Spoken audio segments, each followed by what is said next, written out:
Tienes palabras de vida eterna. ¿Dónde más iré, Dios? ¿Dónde más iré? Tienes palabras de vida eterna. Romanos capítulo 11, versículo 1 al versículo 10. Vamos a ver la segunda parte de este texto el día de hoy. Romanos capítulo 11, versículo 1 al versículo 10. Dice así la palabra del Señor. Digo pues, ¿ha desechado Dios a su pueblo? En ninguna manera, porque también yo soy israelita de la descendencia de Abraham, de la tribu de Benjamín. ¿No ha desechado Dios a su pueblo, al cual desde antes conoció? ¿O no sabéis qué dice de Elías la Escritura? ¿Cómo invoca a Dios contra Israel, diciendo, Señor, a tus profetas han dado muerte, y tus altares han derribado, y solo yo he quedado y procura matarme? Pero, ¿qué le dice la divina respuesta? Me he reservado 7.000 hombres que no han doblado la rodilla delante de Baal. Así también, aún en este tiempo ha quedado un remanente escogido por gracia. Y si por gracia ya no es por obras, de otra manera la gracia ya no es gracia. Y si por obras ya no es gracia, de otra manera la obra ya no es obra. ¿Qué pues? Lo que buscaba Israel no lo ha alcanzado, pero los escogidos sí lo han alcanzado, y los demás fueron endurecidos. Como está escrito, Dios le dio espíritu de estupor, ojos que no vean y oídos con que no oigan hasta el día de hoy. Y David dice, sea vuelto su convite en trampa y en red, en tropezadero y en retribución. Sean oscurecidos sus ojos para que no vean y agóbiale la espalda para siempre. Oremos, hermanos. Dios, te damos gracias por poder comenzar este tiempo de predicación. Gracias por la bendición de poder escuchar tu voz hablando en nuestras vidas. Te pido que nos des discernimiento a cada uno de los que vamos a escuchar esta palabra para poder comprender las verdades que tenemos aquí tan importantes para nuestra vida, las aplicaciones e implicaciones prácticas que tiene el hecho de entender estas verdades, que la podamos abrazar, creer y obedecer para que entonces vos seas glorificado y nuestras vidas puedan seguir creciendo a la imagen de Cristo. Señor, te ruego tu guía en todo este tiempo, que vos nos ayudes en todo, que me ayudes a mí a poder exponer con claridad, con sencillez, que pueda hacerlo de una manera que te honre y vos seas glorificado en todas las cosas. Pido todo esto en el nombre de Cristo Jesús. Amén. El título del sermón es el mismo de la semana pasada. Dios siempre tiene un remanente. Es muy probable, más que nada los que les gusta un poco el fútbol como a mí, mirarlo, no tanto jugarlo, ¿no? Porque no soy muy bueno, pero seguro que muchos conocen acerca de la historia de vida de Lionel Messi. Si algunos no lo conocen, por ahí un poquito se van a enterar un poco sobre este muchacho. Resulta que cuando era muy chico se detectó que tenía ciertos problemas de crecimiento, de desarrollo de su cuerpo físico, los cuales requerían un tratamiento médico especial que iba a ayudarle a que él se pudiera desarrollar. Pero era un tratamiento muy caro que era imposible de pagar por sus padres. A pesar de que él ya era, siendo muy chiquito, mostraba un talento especial para el fútbol, justamente los padres buscaron a ver si había un club que quisiera encargarse, no costear ese tratamiento, y bueno, ningún club argentino quiso arriesgarse y afrontar ese costo, sabiendo que había un riesgo muy claro de que por ahí no se iba a dar de que él creciera bien y mucho menos de saber si después con el tiempo iban a poder sacar un rédito económico de afrontar ese gasto. Fue ahí cuando surgió la posibilidad de un club de España, usted lo conoce, el Fútbol Club Barcelona, que se hizo cargo y justamente no decidió tomar este tratamiento, hacerse cargo de ellos y hacerle un contrato para Lionel. El resto, bueno, de la historia, usted la conoce, ya más o menos lo sabemos, ¿no? Este chico creció y se convirtió en una superestrella del fútbol mundial y es claro que también al club le retribuyó esa inversión riesgosa que hicieron, ¿no? Porque con el tiempo ellos pudieron cosechar los frutos, ¿no? De haber elegido algo que parecía que había un talento ahí que estaba y que, bueno, era cuestión de que alguien pudiera ayudar para que esto saliera. Ahora, ¿qué tiene que ver con esto, con el texto, ¿no? Dice, bueno, ¿qué tiene que ver esa historia? Bueno, lo menciono porque yo considero que nuestro caso, tu caso, en el caso mío y de todos los creyentes, es totalmente diferente al caso de Lionel Messi. ¿Por qué? Porque yo pienso que no había ninguno de nosotros ningún talento natural o algún potencial especial que estuviera ahí escondido que tal vez nos hiciera atractivo como para que Dios invierta o se arriesgara con nosotros. Dios definitivamente no pensó en que podía sacarle algún rédito en el hecho de atendernos a nosotros. Mucho menos podía haber algo con que nosotros podamos retribuirle a Él, porque no hay nada que Él necesitara de nuestras vidas. No hay nada, ya que Dios, entendemos, es el único ser autosuficiente, o sea que no necesita nada de los demás, o nadie puede aportarle algo a Él que lo haga que sea mejor. No hay nada en su creación que le pueda aportar a Él que lo haga a Él estar mejor. Eso lo vemos, por ejemplo, en Hechos capítulo 17, versículo 24. Pablo está predicando y habla acerca de esto. Dice que el Dios que hizo el mundo y todas las cosas que en él hay, siendo Señor del cielo y de la tierra, no habita en templos hechos por manos humanas, ni es honrado por manos de hombres como si necesitase algo, pues Él es quien da a todos vida y aliento y todas las cosas. Ahora, habiendo entendido eso y sabiendo que no hay nada que nosotros podamos aportarle, no nos eligió, no nos salvó porque haya un talento ahí, no en bruto, que era cuestión de ser tratado. A pesar de todo eso, Dios así todo nos escogió, Él escogió amarnos desde antes de la fundación del mundo y por eso, como sabemos, mandó a su Hijo amado, a su Hijo al mundo para salvarnos y para hacernos parte de su pueblo. No por el talento personal o por las habilidades naturales que vos o yo poseamos, o porque eras una buena persona, sino simplemente y solamente motivado por su gracia inmensa. O sea, cuando hablamos de gracia ya sabemos que hablamos de un don gratuito que no depende nada de algún mérito propio de aquel que lo recibe, sino de la misericordia de aquel que da. ¿Con qué propósito hizo esto? ¿Cuál fue? Bueno, como lo dice Efesios capítulo 1, versículo 6, para alabanza de la gloria de su gracia.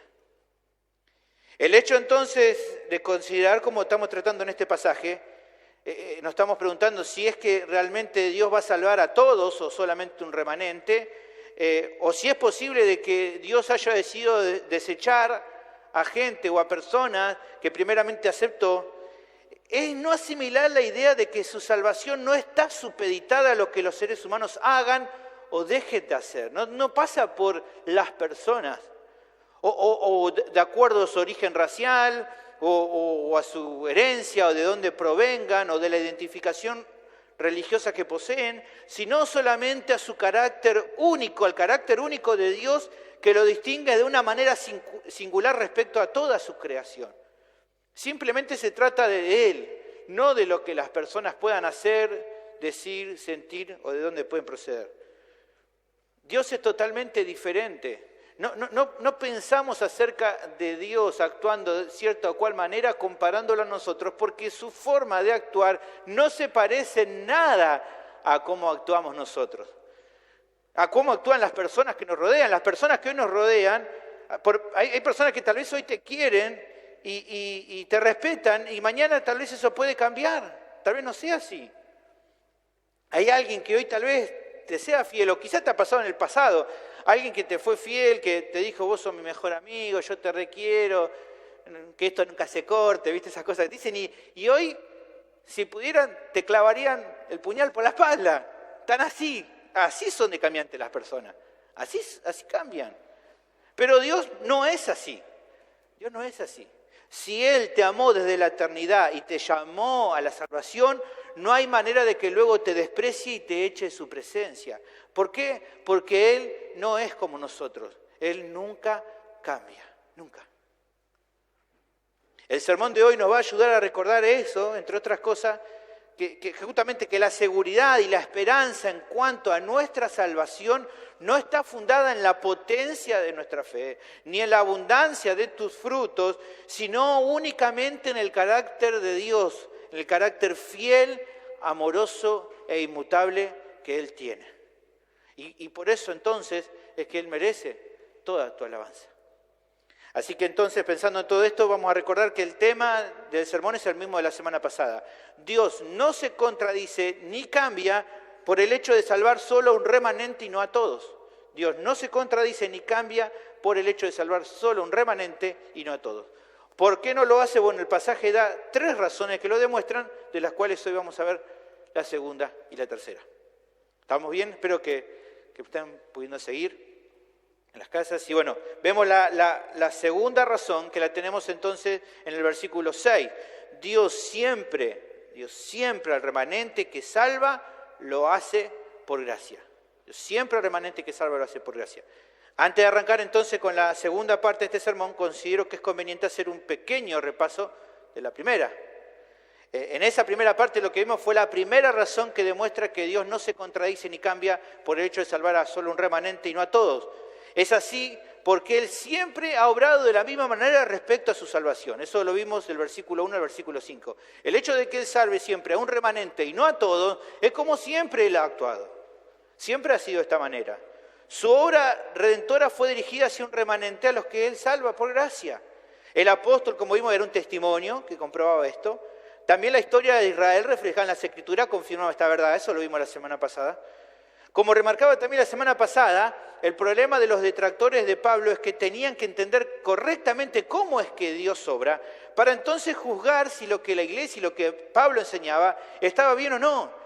Y como bien lo demuestra Pablo, lo que él enseñaba se comprobaba ¿de qué manera? Por medio de la Escritura, de la palabra de Dios, y no por una idea novedosa que él podía traer. En definitiva, lo que se demostraba, dijimos la semana pasada con este asunto, era que el error no estaba en la enseñanza del apóstol, como empezamos a ver la semana pasada, como vamos a ver seguir viendo esta semana, sino en las falsas ideas que estas personas tenían en cuanto al plan de salvación de Dios, a las cuales se mantenían aferrados definitivamente a causa de su pecado y de su ceguera espiritual. Su problema no era una falta de información, sino un problema moral del corazón, el no querer aceptar a causa de su pecado y su orgullo. Ahora, luego de esta explicación, el pasaje entonces continúa hablando acerca de por qué este remanente al que Dios decide salvar, lo salva de la manera en que lo hace. Versículo 6. Tenés tu Biblia abierta ahí, lee conmigo. Dice, y si por gracia ya no es por obra, de otra manera la gracia ya no es gracia. Y si por obra ya no es gracia, de otra manera la obra ya no es obra. En la anterior sección se remarcaba que como en los tiempos del profeta Elías, así también de la misma manera cuando fue escrita la epístola, había un remanente escogido por Dios en su gracia. Él hablaba de eso, así como pasó en la época de Elías, esos 7.000 hombres que no se habían arrodillado ante Baal, todavía en el tiempo, dice él, en mi tiempo, todavía hay un remanente escogido por gracia. De una manera indirecta, esto dijimos que aseguraba de que el comportamiento de Dios sería inmutable en cuanto a esto. Pase lo que pase en el futuro, Él siempre iba a tener un remanente. Pero lo que hace en esta sección justamente es desarrollar cuál es la razón por la cual Dios preserva un remanente por gracia y no por obras. ¿Por qué? La pregunta es, ¿por qué Dios obra de esta manera? ¿Por qué, como dice nuestro texto, si fuera por obras, entonces la gracia ya no sería gracia? ¿Por qué? Bueno, antes de avanzar y declarar esto, creo que vale hacer la aclaración, ¿no? Que vos estás en el versículo 6 ahí conmigo, ves que dice la segunda parte, si por obras ya no es gracia, de otra manera la gracia ya no es obra. Si por obra ya no es gracia, de otra manera la obra ya no es obra. Ahí está, es medio de trabalengua. Pero esa segunda parte, muchos eruditos explican y han demostrado que esa segunda parte no está dentro del texto original, sino que probablemente, algunos dicen, fue una nota al margen que alguien de los tantos copistas que habían de los textos originales copió en algún momento como una nota al margen y parece que con el tiempo, no se sabe bien cómo pasó, se agregó dentro de lo que sería el texto bíblico. O sea, que no estaba originalmente. De hecho, por ejemplo, en otras versiones literales de la Biblia, como la Biblia textual o también la Biblia, la NBI, directamente no lo agregan a esa parte y otras también muy buenas como la Biblia de las Américas, lo agregan pero haciendo la salvedad de que eso es un texto que se agregó después. ¿Está bien? Ahora, habiendo aclarado eso, por eso lo comento porque no vamos a enfocarnos en esa segunda parte, sino en la primera parte de este versículo 6. Habiendo aclarado esto, entonces la duda que puede surgir es, ¿qué quiere decir con esto que Pablo explicó? Esto de que si por gracia ya no es por obra, de otra manera la gracia ya no es gracia. Bueno, pensemos por un momento en el carácter de Dios. Él ha determinado que su salvación proviene solamente de su favor que es inmerecido, que no hay nada que el ser humano pueda aportarle como una obra adicional a lo que Él ha hecho, que la justificación que Él realiza en el pecador sea solamente por su gracia y que el pecador se mantiene en este estado de justificado por toda la eternidad simplemente a partir de su gracia y no ni obtenés tu salvación ni la mantenés. ¿Está bien? Ahora, evidentemente, si hubiera un mérito personal en aquel que recibe la salvación que Dios otorga, ya entonces esta obra no sería una obra de gracia divina, no sería algo que solamente depende de Dios, si el hecho de ganarla o de mantenerla dependiera en algo de nosotros o de vos. Ahora, recordemos el cuestionamiento que se le hacía a la enseñanza de Pablo, ¿no? Que la podemos leer de esta manera. Mirá, ¿se acuerdan que decíamos, cómo las personas, los detractores de Pablo decían, ¿cómo puede ser cierto esto del Evangelio de la Gracia, lo que el Evangelio dice, este mensaje de salvación que ustedes presentan? ¿Cómo puede ser que Dios nos salve a todos los judíos si cada uno de nosotros pertenecemos al linaje de Abraham y obedecemos también a la ley de Moisés? ¿Y cómo puede ser posible también que gentiles incircuncisos sean salvos y estén en nuestra misma condición? O que incluso ni siquiera hiciera falta que ellos se convirtieran al judaísmo para que entonces se salven. No, Pablo, si este mensaje es cierto, entonces Dios es inconsistente. Ahora, esta era la acusación, y la respuesta que se podía dar a estas cosas, yo creo que se podría entonces leer de esta manera. Mirá, si fuera cierto entonces que un judío se salva por ser descendiente físico de Abraham, por obedecer lo que dice la ley, o por cualquier otra cosa que surja de ese judío o de cualquier ser humano, entonces ahí sí Dios sería inconsistente. ¿Por qué? Porque su gracia salvadora ya no sería gracia y por lo tanto Él cambió su método de salvar al agregarle a su gracia algo que el pecador puede aportar. O sea, Él está diciendo en definitiva que si alguien quisiera aducir de que la salvación es por gracia o por la fe más las obras, entonces ahí es cuando ya sería inconsistente, porque realmente lo que Dios ha demostrado siempre, ¿qué es? Que Él ha salvado siempre por gracia. Dios siempre actuó de la misma manera. Si hoy la salvación es por gracia, es porque en realidad siempre lo fue. Nada ha cambiado en la historia. Esto es lo que está queriendo demostrar Pablo. Si en algún momento Dios hubiera querido y definido que sean necesarias obras para ganar la salvación, entonces a partir de ese mismo instante Dios se hubiera vuelto inconsistente. ¿Por qué? Porque le hubiera cambiado las reglas de juego, por así decir. Pablo está diciendo, es por gracia y se va a mantener por gracia porque siempre ha sido de esta manera. No porque en un momento era por gracia y después Dios cambia y entonces ahora es gracia más obras y después tal vez con el tiempo vuelve a ser gracia sola. No, siempre fue por gracia, por medio de la fe. Siempre fue así. Ahora, de estos conceptos se desprende la segunda razón de por qué Dios no se contradice ni cambia por salvar solo un remanente y no a todos. Primero, ¿qué vimos? Que Él siempre obró de la misma manera salvando solo a un remanente. Y también entonces esta segunda razón es porque con hacer esto siempre ha demostrado que no se trata de lo que las personas pueden hacer, sino de su gracia soberana al escoger salvar a un remanente.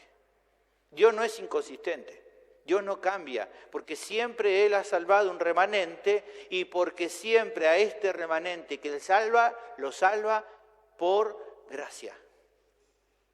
Esta es la segunda razón. No es que Dios se desdijo y ahora salva a algunos por gracia y no por las obras. No es que antes salvaba a todos los judíos y ahora de repente cambió de actitud y solo salva a pocos. Es que siempre ha obrado de esta manera. La semana pasada también, ¿se acuerdan? Mencioné que incluso en este tiempo incluso se ve la realidad de que Dios tiene entre sus filias de los salvos a personas de contexto judío que se arrepintieron y creyeron en el Evangelio.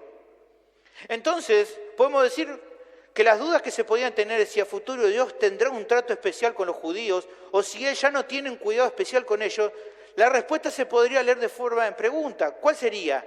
¿Es que entonces acaso en algún momento de la historia el Señor dejó de amar a su pueblo de gracia y lo desechó completamente porque no hicieron en ese momento los méritos suficientes para ser dignos de ese amor?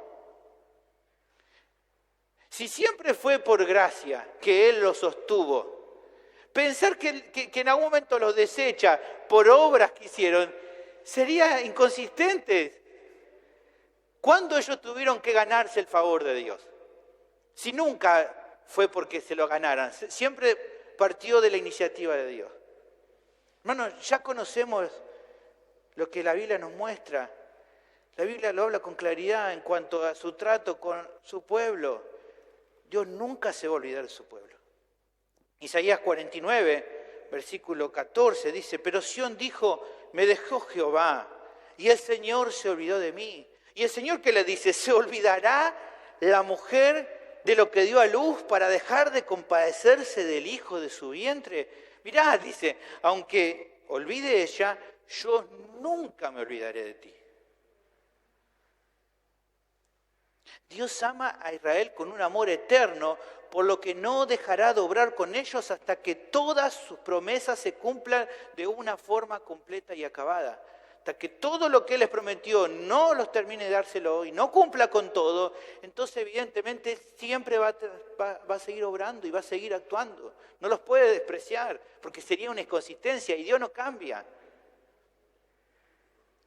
En Jeremías capítulo 31, versículo 3 dice, Jehová se manifestó a mí ya hace mucho tiempo diciendo, con amor eterno te he amado, amor eterno, por tanto te prolongué mi misericordia.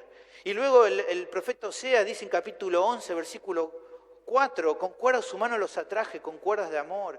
Y el versículo 8 dice, ¿cómo podré abandonarte, oh Efraín? ¿Te entregaré yo, Israel? ¿Cómo podré yo hacerte como a Adma o ponerte como a Zeboín? Estas dos ciudades eran dos ciudades que estaban cerca de Sodoma y Gomorra. Las 4 fueron arrasadas por el juicio de Dios. No quedó nada de ello. Pero Dios dice, ¿cómo yo voy a hacer como hice con ella? Dice el final de ese versículo 8, mi corazón se conmueve dentro de mí, se inflama toda mi compasión. En definitiva, todo esto lo va a hacer con Israel, todo lo que va a necesitar y todo lo que Él ha prometido y todo el cuidado que Él tiene por Israel, lo va a hacer como siempre lo ha hecho, por pura gracia.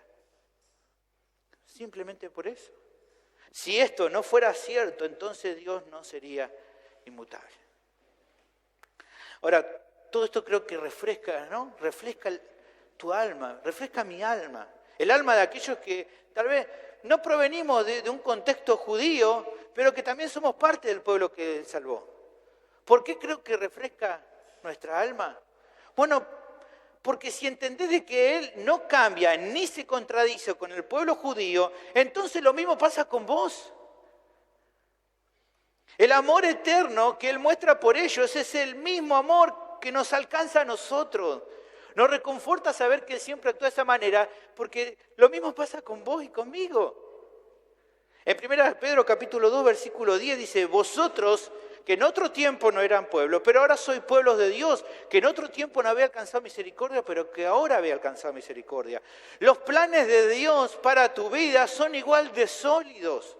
Las bendiciones futuras son igual de grandiosas.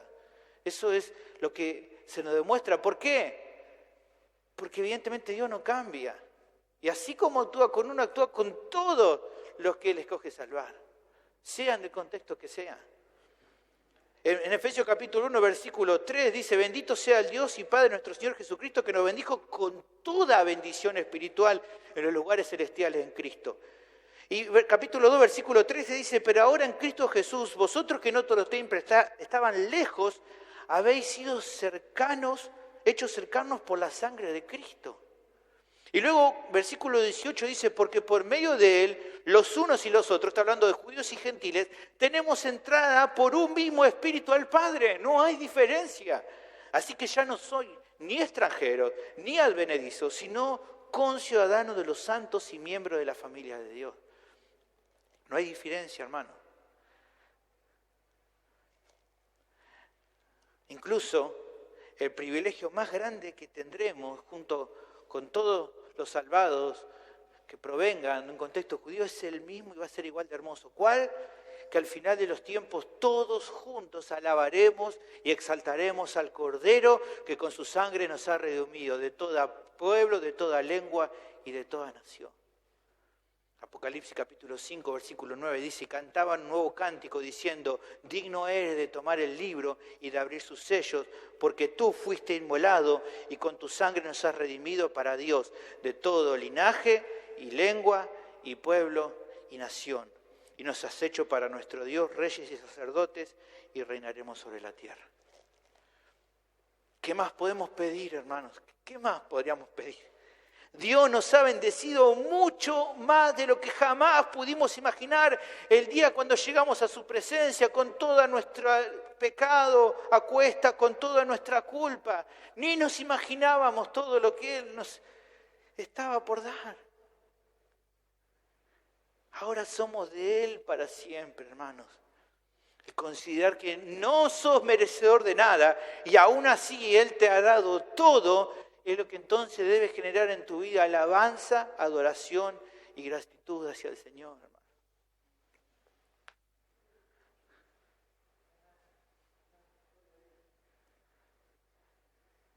En ese sentido, creo que se parece, ¿se acuerdan al hijo de la parábola del hijo pródigo? No, vuelve pensando que lo único que quería es recibirme con uno de tus siervos, pero el padre lo amaba tanto y dice, vos sos uno de mis hijos. Ahora también considero que repasar que esta obra es solo por gracia debe dar confianza a tu corazón. Debe dar confianza. ¿Por qué? Porque sabiendo lo imperfecto y débiles que somos, no hay noticia más alentadora y que nos da más esperanza que saber que si vamos a perseverar hasta el final es solamente porque Él nos va a llevar en definitiva a esa meta. Que un día vamos a estar en su gloria, en su presencia, recibiendo la corona de justicia que Dios ha prometido a todos los creyentes, como dice Pablo en 2 Timoteo 4:8, no por la fuerza de tu perseverancia, que muchas veces fluctúa, es fluctuante, sino a su gracia preciosa que te sostiene en su mano y de la que nada ni nadie, incluso vos mismo, se puede soltar, simplemente porque Él así lo ha decidido. Como ya hemos visto en Romanos 8, 38 y 39, por lo cual estoy seguro de que ni la muerte, ni la vida, ni ángeles, ni principados, ni potestades, ni lo presente, ni lo porvenir, ni lo alto, ni lo profundo, ni el coronavirus, ni nada, ni ninguna otra cosa creada nos podrá separar del amor de Dios que es en Cristo Jesús, Señor nuestro. Nada. En un sermón que ayer grabé para unos hermanos nuestros, la iglesia Citibel, recordaba estas palabras del hermano Paul Washer que creo que son también pertinentes para esta ocasión. Él dice algo así: si me preguntan, ¿cuál es el mayor acto de fe? Digo, para mí es mirar al espejo de la palabra de Dios y ver todas mis fallas, todos mis pecados, todas mis deficiencias y creer que Dios me ama exactamente como Él dice que me ama. Él realmente me ama. Eres amado si estás en Cristo. Eres acepto si estás en Cristo. Siempre andas con esa seguridad en lo profundo de ti. A los legalistas no les gusta mucho eso, pero para alguien como yo, eso es algo maravilloso. Para alguien que nunca fue capaz de hacer todo correctamente como otras personas, este es un mensaje maravilloso. La base de nuestra confianza, hermanos, es su amor eterno. Dale gracias también por eso, hermano querido. La tercera razón la tenemos, versículos 7 al 10. Dios juzga endureciendo a los que no son salvos a causa de su propia maldad. El texto prosigue con una conclusión acerca de la situación de Israel, versículo 7. Lee conmigo, dice, ¿qué pues? Lo que buscaba Israel no lo ha alcanzado, pero los escogidos sí lo han alcanzado y los demás fueron endurecidos. Ahora, ¿qué significa esto? Lo que se está enseñando en esta parte podría verse como la situación de dos grupos que forman parte de un grupo más grande. ¿Está bien? Como dos grupos, dos subgrupos que forman parte de un grupo más grande. Y uno dice, bueno, ¿cómo es esto, no? ¿Cuáles serían esos grupos? Bueno, el grupo principal sería Israel como nación, los cuales, como dice aquí el pasaje, buscaron a la salvación de Dios, pero no la alcanzaron. Luego, los subgrupos serían, por un lado, como dice así el pasaje, los escogidos, los que dicen que ellos sí alcanzaron. ¿Quiénes son estos escogidos? Bueno, la referencia es hacia el remanente. ¿Está bien? Estamos hablando del remanente, evidentemente aquí los escogidos es ese remanente. El otro subgrupo serían los demás, quienes dice el texto que fueron endurecidos. ¿Y quiénes serían ellos? Bueno, evidentemente se está refiriendo acá a los judíos que no fueron salvos. Pues está hablando acerca del desprecio de ellos, ¿no? Por lo que entonces la conclusión podría mencionarse así. A partir de todo lo visto, ¿qué se puede afirmar? Que todo Israel quiso buscar a Dios, pero no lo encontró porque no lo buscó como tenía que ser. Que el remanente sí lo alcanzó porque Dios en su gracia lo salvó, pero el resto de los judíos en cambio fueron endurecidos y por ende se perdieron.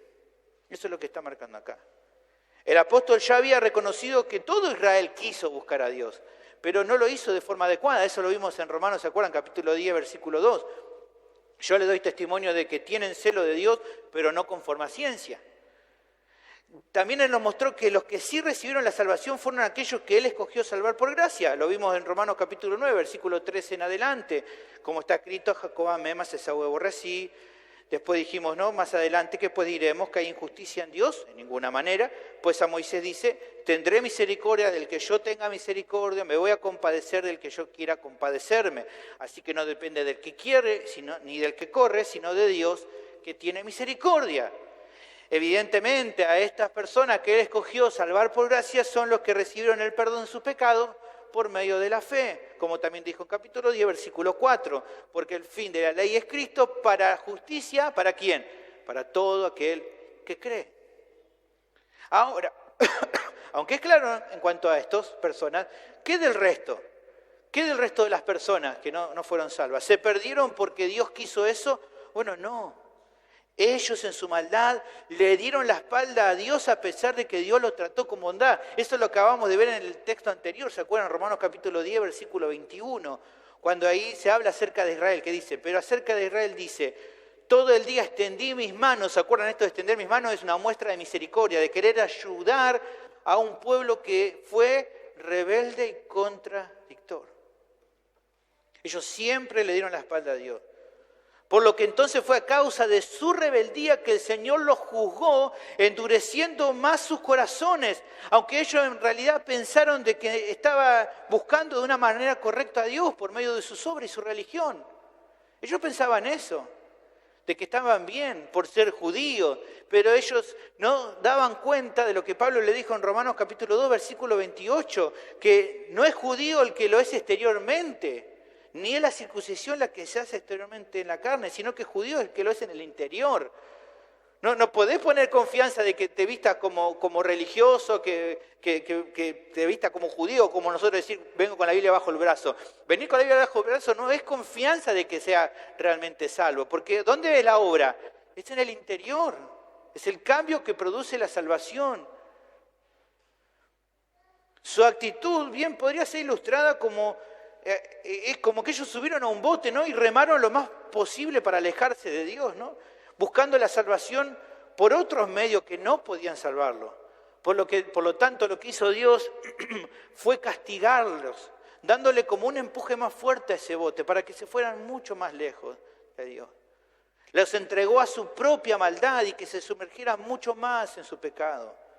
Aunque por fuera se pudieran verse o sentirse muy limpios, en realidad estaban manchados de pecado. El Señor Jesús usa una ilustración muy fuerte para explicar la condición de estas personas. En Mateo capítulo 23, versículo 27, le dice, ¡ay de vosotros, escribas y fariseos hipócritas! Porque sois semejantes a sepulcros blanqueados, que por fuera la verdad se muestran hermosos, mas por dentro están llenos de huesos muertos y de toda inmundicia. Esto es lo que representa el corazón de un religioso que pone su confianza, su seguridad en una religión, pero que todavía está muerto en sus delitos y pecados. Ahora, en todos estos conceptos encontramos la tercera razón que el texto nos da de por qué Dios no se contradice ni cambia por salvar solo un remanente y no a todos los demás. ¿Por qué? Porque a los que endurece para un día castigarlos eternamente, reciben este juicio divino por su propia responsabilidad. Nadie puede acusar de inconsistencia a Dios porque no salva a todos, porque esos que se pierden y Dios los castiga y los endurece por su propia responsabilidad. Son castigados por Dios como consecuencia de sus decisiones personales. Dios no quiso esto para ellos y por eso una y otra vez los llamó al arrepentimiento. El Señor Jesús, cuando está ahí mirando Jerusalén, Él muestra lo que había en el corazón de Dios. Dice: Jerusalén, Jerusalén, que matas a los profetas, apedrea a los que te son enviados. ¿Cuántas veces quise juntar a tus hijos como la gallina a sus polluelos debajo de sus alas? Y no quisiste. Pero como ellos no tuvieron en cuenta a Dios, ni creyeron en el mensaje de salvación, por eso Dios los castiga endureciendo su corazón, en espera un día de juzgarlo por su maldad con una condena eterna en el infierno. Ahora, es probable que al pensar, ¿no?, en estas verdades, alguien sienta que hay como una contradicción entre las ideas de que Dios en su soberanía y conocimiento pueda determinar obrar de la manera en que lo hace y que a su vez las decisiones de la persona sean realmente libres y tengan consecuencias a partir de su propia responsabilidad. Bueno, aunque estos dos conceptos parecían imposibles de unir, los creemos y sabemos que son igual de ciertos porque la Biblia así lo enseña. Mirá, un ejemplo, si querés, es el de Lucas 22, 21, cuando habla de Judas Iscariote. Dice: mas he aquí la mano del que me entrega está conmigo en la mesa. A la verdad, el Hijo del Hombre va según lo que está determinado. Todo esto ya estaba en los planes de Dios, pero hay de aquel por quien es entregado. Ya estaba establecido que así va a pasar, pero eso no quitó de que Judas Iscariote fue responsable de lo que hizo. Ambas cosas están en estos versículos bien claros, ¿no? Aunque nosotros, ¿cómo? Y uno dice: ¿cómo puede ser que es así? Lo que para nuestras mentes es una paradoja imposible o difícil de entender, para Dios no lo es. Por eso Él mismo nos lo cuenta acerca de esto, nos lo cuenta en su palabra, para que lo creamos, porque así Él dice que es. Lo creemos y a la vez entendemos que es lógico, aunque nosotros pareciera que careciera de lógica, al considerar que realmente nosotros somos seres limitados, queriendo comprender y entender a un Dios que es ilimitado. Ese es el asunto. Lo creemos y entendemos porque sabemos que nosotros cada día buscando conocer más y entender a un Dios que es ilimitado, que va más allá de nuestro entendimiento.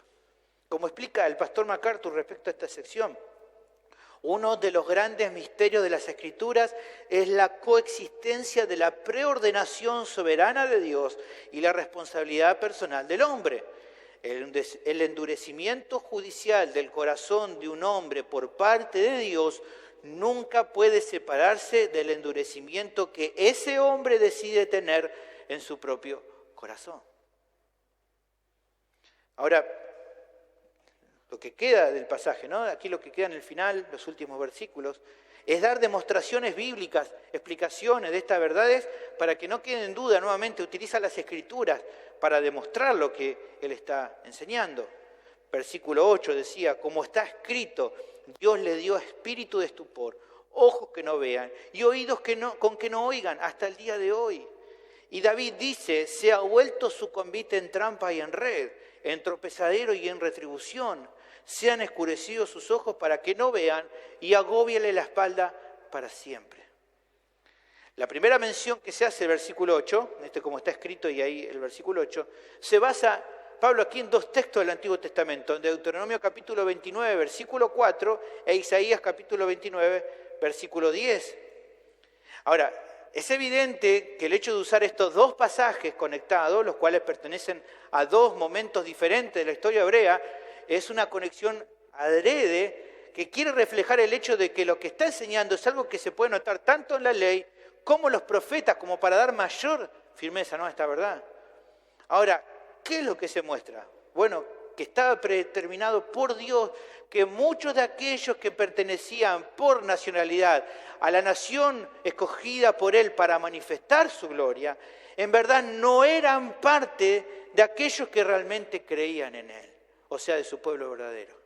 Que muchos que eran judíos, y uno cuando piensa en judío piensa en la nación que Él escogió para manifestar su gloria, bueno, muchos de ellos no eran en realidad parte del pueblo que Él salvó. En el pasaje de Deuteronomio, Moisés justamente les aclara que a pesar de que toda esa generación, Moisés está hablando con la segunda generación del pueblo que salió de Egipto, la que va a entrar a la tierra de Canaán, él está diciendo que ellos iban a entrar, iban a conquistar la tierra prometida, pero que en verdad respecto al asunto de su relación con Dios, todavía no habían hecho un conocimiento genuino de Él. Él les va comentando y dice, ustedes van a entrar, ¿por qué van a entrar? Porque Dios lo prometió así, Dios no va a fallar a su promesa, Dios prometió que ustedes van a entrar, pero fíjate lo que dice en Deuteronomio, este texto que dijimos, Deuteronomio 29:4, es precioso Deuteronomio, tenés que leerlo porque es hermoso. Mira, dice, pero hasta hoy Jehová no os ha dado corazón para entender, ni ojos para ver, ni oídos para oír.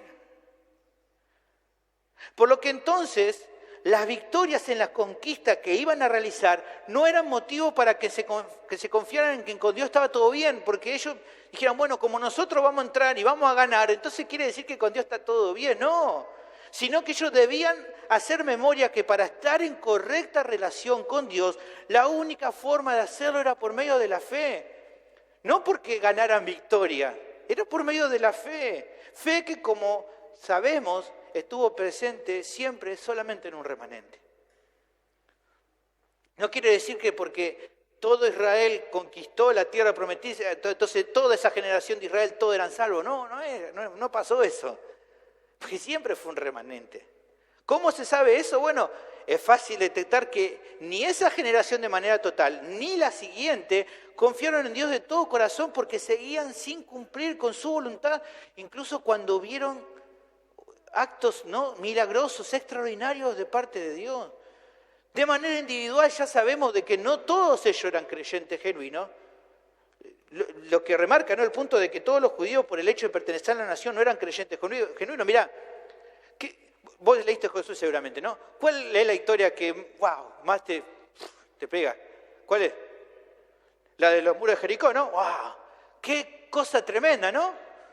Grito así, los muros se vienen abajo, ¿no? La ciudad más...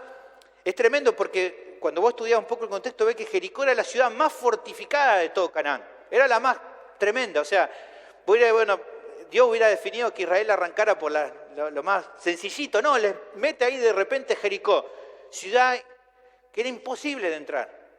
Dios hace la obra, ellos gritan nomás, se viene abajo todos los muros y dicen, wow, ahora van a creer todos en Dios, porque mirá lo que hizo Dios. Seguro que toda esta gente que gritó eran todos creyentes. Mirá qué dice Josué 7:1. Mirá, no había terminado de pasar esto que dice ahí, pero los hijos de Israel cometieron una prevaricación en cuanto al anatema, porque Acán, hijo de Carmi, hijo de Sabri, hijo de Sera, de la tribu de Judá, tomó del anatema, y la ira de Jehová se encendió contra los hijos de Israel. Mirá, acababas de ver lo que Dios hizo, y Dios que le dijo, va a pasar esto, los muros se van a caer, pero ninguno de ustedes tome de lo que haya dentro de la ciudad, porque eso es anatema. No toque nada, ¿no? ¿Queda claro? ¿No toque nada? Claro. ¿Qué va? Toma el anatema. ¿Te das cuenta? Sí. ¿Cómo pueden ser? ¿Cómo puede ser? Tampoco de manera nacional. Vos vas a ver la historia de Josué, cómo avanza, que tampoco de manera nacional. Solo en contadas excepciones hubo creyentes que confiaron en Dios y le obedecieron. Fueron pocos los casos en creyentes genuinos, como fue, por ejemplo, Caleb. Él fue un creyente genuino que creyó en lo que Dios le había prometido. Vas a ver que va pasando la historia y la gente no tomaba posesión, ¿no? Vencieron en las grandes batallas, pero no avanzaban. Pero fíjate lo que dice de Caleb en Josué capítulo 14, versículo 14. Por tanto, Hebrón vino a ser heredad de Caleb, hijo de Jefone ceneseo, hasta hoy, por cuanto había seguido cumplidamente a Jehová, Dios de Israel. Ese sí era un creyente genuino. ¿Ven? Incluso él le pide, ¿no?, la tierra de los gigantes, de Aná, decir, ya estoy viejito, pero yo me la rebanco, voy ahí, no porque él creyera que fuera muy, muy grosso él, porque Dios me prometió de que me lo iba a dar. ¿Cómo voy a dudar de Dios? Voy a ir y voy a confiar en que Dios me dé lo que Él prometió. Este era el corazón de un creyente genuino, pero no todos eran así. De hecho, solo una generación pasó y todo Israel ya se había entregado a la idolatría y al pecado, y por eso fueron castigados por el Señor. Dice que cuando muere la generación que entra a la tierra prometida, la siguiente ya no conocía nada acerca de Dios, ni sabían de cómo era Dios. Entonces ellos empiezan a buscar a otros dioses, a los dioses de ahí, de la gente que estaba ahí, y Dios los castiga y ellos se arrepienten, y entonces empieza Dios a mandarle hombres, que son los jueces, que empiezan a ayudarlos, porque ellos se arrepintieron. Y fíjate lo que dice, Jueces capítulo 2, versículo 16. Y Jehová levantó jueces que los librasen de mano de los que les despojaban, pero tampoco oyeron a sus jueces, sino que fueron tras dioses ajenos, a los cuales adoraron. Fíjate lo que dice ahí, es tristísimo lo que dice ahí. Se apartaron pronto del camino en que anduvieron sus padres, obedeciendo a los mandamientos de Jehová. Ellos no hicieron así. Pronto se apartaron. ¿Por qué pronto se apartaron? Porque realmente no se daban cuenta de que la confianza tenía que estar puesta. La única manera de estar en relación con Dios es por medio de la fe. Si no, podés tener la tierra, podés tener todo, pero te vas a alejar de Dios. Era justamente lo que Moisés de parte de Dios le había adelantado, porque en verdad la condición lamentable de los judíos como nación no fue solo con la generación que no entró en Canaán, que murió en el desierto, ni con la que sí entró, como las que se mencionan en el pasaje de Deuteronomio, sino con ella y con todas las demás que vinieron después. Todas tuvieron este mismo problema. Eso lo vemos también, sin ir más lejos, en la declaración del profeta Isaías, en el otro texto. Dice, porque Jehová derramó sobre vosotros espíritu de sueño y cerró los ojos de vuestros profetas y puso velos sobre la cabeza de vuestros videntes. Isaías expresa algo parecido a Moisés. Ya que Israel se negó a escuchar a profetas verdaderos, había entonces perdido la capacidad de oír y de entender correctamente el mensaje que estaban recibiendo. Dios los abandonó entonces a su propia dureza de corazón y ellos fueron responsables de ese castigo. A eso se le suma la otra cita que menciona aquí, la de los versículos capítulo 11, versículo 9 y versículo 10, que habla, ¿no?, de David. Aquí está haciendo la referencia a un salmo de David, al Salmo 69, versículo 22 y versículo 23. Este salmo es uno que hace varias referencias al Mesías, ¿no?, al lamento y el sufrimiento y la aflicción del Mesías. Tiene varias referencias mesiánicas ese Salmo en 69. También, así como tiene varias referencias hacia el Mesías, es un salmo imprecatorio, donde, ¿se acuerdan cuando hablamos de imprecatorio? Un salmo, evidentemente en este caso, que pronuncia una maldición sobre los enemigos de Dios que ocasionaron tristeza al Señor, aquellos que le causaron tristeza al Mesías. Ahora, en este contexto de este salmo, es que aparecen esta palabra del salmista que menciona Pablo aquí. Dice que pide David, ¿qué cosa? Pide que el convite es como un banquete para celebrar, para gozarse. Esta es la idea de convite, un banquete donde uno la pasa bien. Bueno, que ese convite que hagan estas personas se transformen en su trampa y red, en su tropezadero y retribución a causa de su maldad. David está siendo duro. Que ese banquete que ellos le están pasando, eso se transforme en su perdición, en su trampa, en su red, en su tropezadero y retribución. ¿Qué significa? Se pide a Dios en ese texto que Dios juzgue a estos impíos por el mal que hicieron. Que aun cuando ellos piensen de que la están pasando bien, de que están en una festichola, en realidad está pasando todo lo contrario. Aunque ellos piensen de que está todo bien, de que están muy gozosos, celebrando, en realidad se le está viniendo el mundo abajo, se le está viniendo la ira de Dios encima. Ahora, ¿cómo es posible de que estos que están ahí celebrando no se están dando cuenta que se le viene el tsunami encima? Bueno, porque el salmista pide, justamente aquí en el texto, que sus ojos sean oscurecidos para que no vean lo que le está por pasar. Y dice también ahí para que le agobie la espalda de ellos para siempre. O sea, aquí la idea en el original de la palabra es que sus espaldas se encorven. ¿Qué quiere decir esto que se encorven? Es como, ¿qué pasa cuando alguien no ve nada? Entonces como que se agacha, ¿no?, todo el tiempo porque no puede ver dónde anda. Esta es la idea que quiere transmitir ahí este salmo. Y que esta realidad de que no vean nada y que anden así a tientas sea, dice aquí, para siempre. Ahora, es duro, ¿no?, lo que David está pidiendo. Lo que David está rogando y lo que está clamando y lo que le está pidiendo a Dios es justamente lo que Dios iba a hacer con todos aquellos que actuaron con maldad. Aunque ellos en muchos casos se ven a sí mismos como que están bien porque dicen temer a Dios, pero en realidad su corazón está lejos de Él. Los iba a endurecer Dios para que no vean la realidad de las cosas. Esta gente disfruta de la vida, de su religión, de los beneficios de una supuesta vida cómoda y tranquila y confortable, pero en verdad están ciegos a la realidad que no les permite ver que van camino en una senda de perdición. No están viendo. Ellos piensan que está todo bien. Son ciegos a la verdad, pero también responsables por esa ceguera. ¿A qué punto llega el ser humano? Puede llegar con esta ceguera, mirá, en el caso de los judíos del primer siglo, a rechazar al mismísimo Hijo de Dios.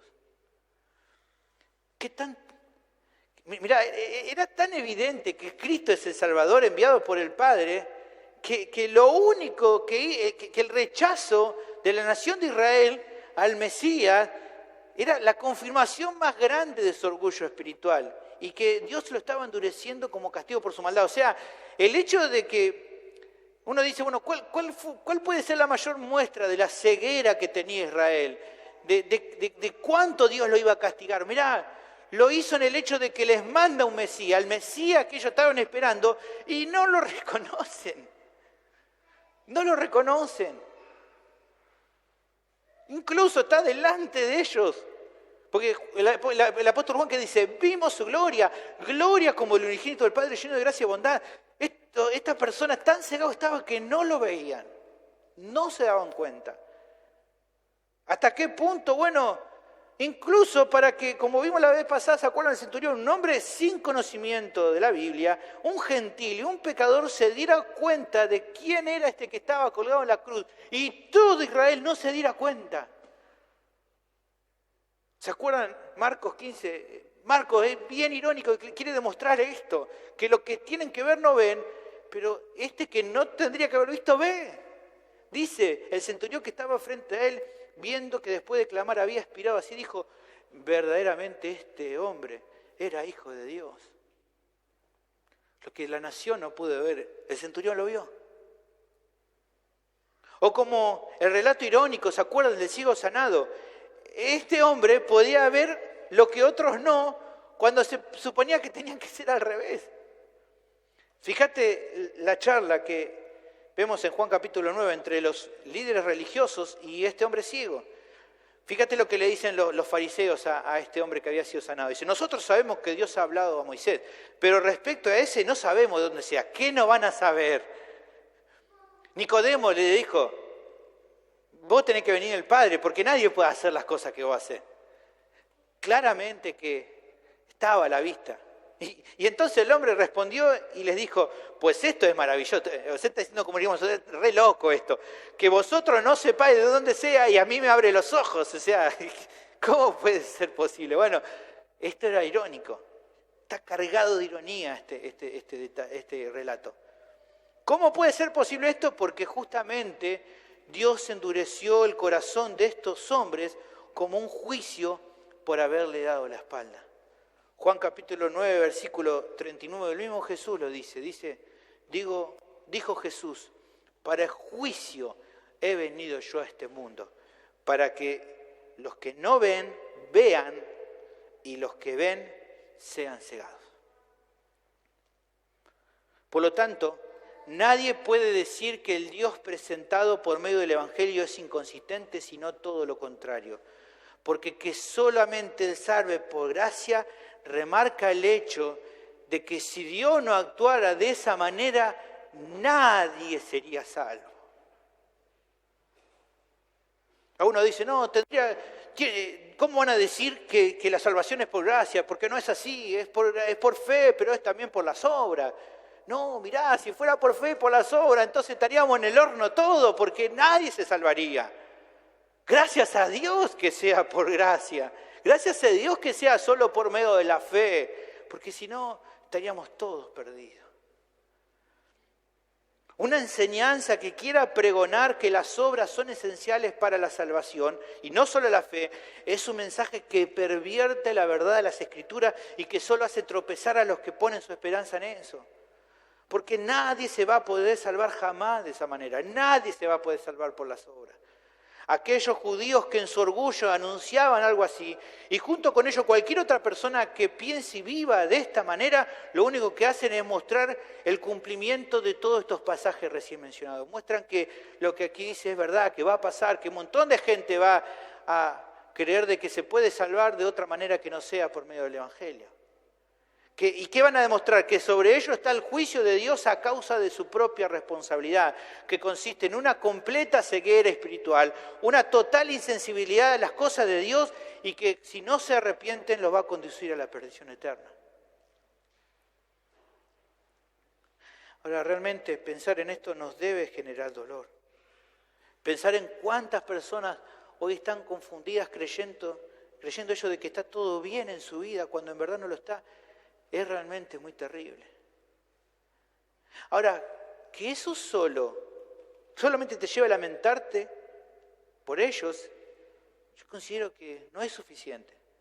No es solamente que tenés que ponerte mal o triste por aquellos que se están perdiendo en el error. Pienso también que debes generar en tu interior un espíritu como el de Pablo. ¿Se acuerdan que ya conocemos lo que Pablo pensaba de esta realidad? Él oraba en todo tiempo, clamaba por los perdidos, por aquellos que creían y tenían confianza que eran salvos y no lo eran, y él lo sabía, entonces oraba por ellos y utilizaba cada oportunidad para predicar el mensaje de salvación en cada ocasión que se presente para que ellos se arrepientan y vuelvan a Dios. Que Dios tenga propósitos eternos que se van a cumplir de acuerdo a su soberanía, no es motivo para que deje de quebrantarte por aquellos que están perdidos, sino que debe llenar tu corazón de un anhelo ferviente para que conozcan a Dios por medio del Evangelio. Una actitud fría, indolente o indiferente por los perdidos no puede ni debe ser maquillada vos por una supuesta confianza que tenga en la soberanía de Dios. Todo lo contrario. Que vos asumas que Dios es soberano para salvar no puede generar indolencia de no predicar el Evangelio cuando tenga la posibilidad de hacerlo. Todo lo contrario. Poner eso es maquillar tu indolencia. ¿Me entendiste? No hablarle a alguien del Evangelio, a alguien que vos ves que está perdido, confiando de que Dios es soberano, es maquillar tu indolencia hacia esa alma que se está perdiendo. Es maquillar tu indiferencia, tu frialdad, tu falta de corazón. Debe llevarte a que con más fervor prediques el mensaje a todos los que puedas, porque necesitan ser rescatados de la condenación en la que se encuentran y que ellos no están viendo. Mi pregunta es, ¿estás predicando a otros este mensaje?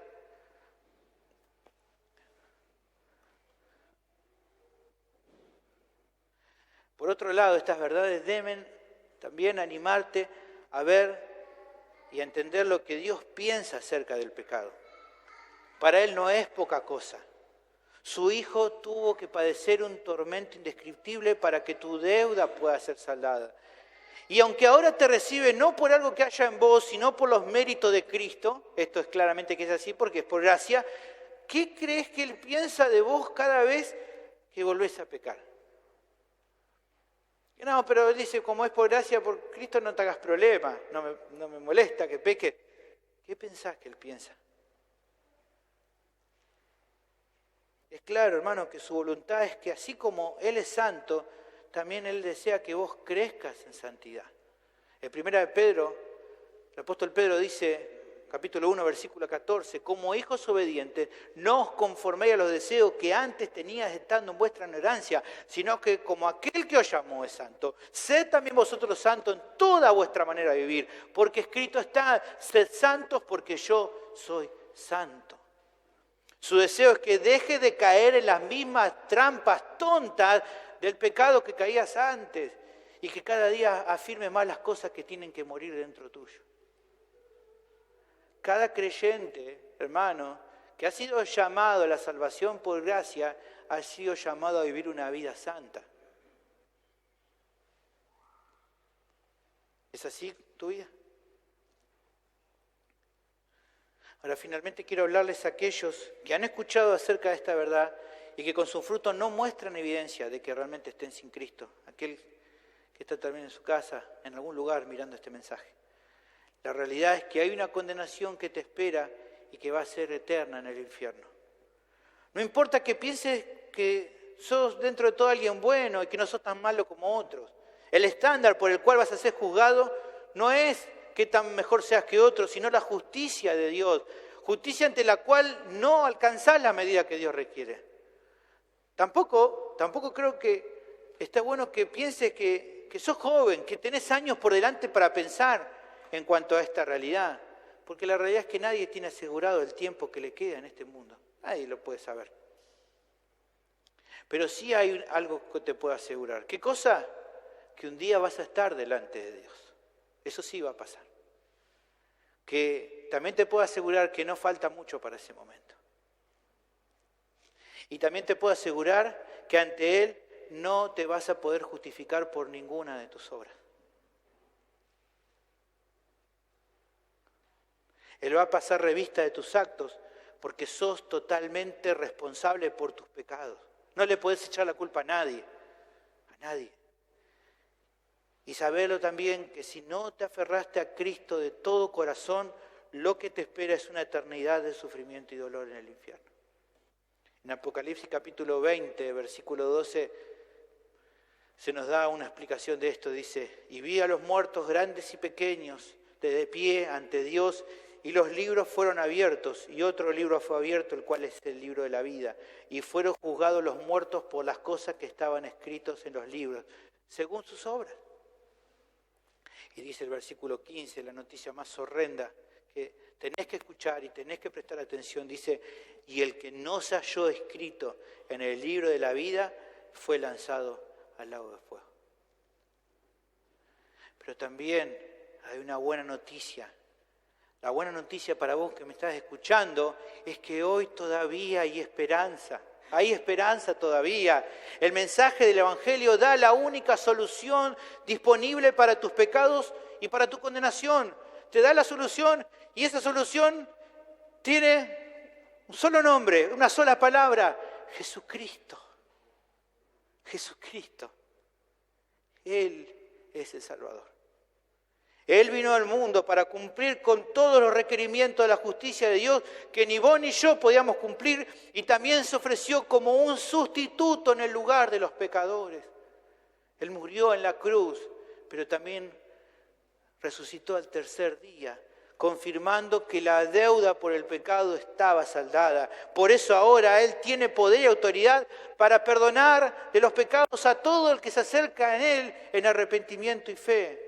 Su promesa es que todo el que lo confiesa como Señor y Salvador y cree de todo corazón en estas verdades, hoy mismo puede ser salvo. Mi pregunta es, vos que hoy todavía no estás con Cristo, ¿vas a esperar otro día? ¿Qué vas a esperar? Vení hoy por favor a Cristo, ya no esperes más. Señor, te doy gracias por tu palabra que habla en nuestras vidas, que nos anima a considerar cómo sos, tu inmutabilidad, que no cambiás y que eso nos da confianza en cuanto a lo que podemos esperar al futuro. Te damos gracias por tu buena voluntad, por tus obras, Señor, cada día que haces por nosotros. Te ruego que podamos meditar en esto y que esto dé confianza en nuestras vidas. Y si hay alguien que todavía no te conoce, pueda llegar hoy a la salvación. Pido todo esto en el nombre de Cristo Jesús y también que bendigas el tiempo de esta alabanza final. En el nombre de Cristo, amén.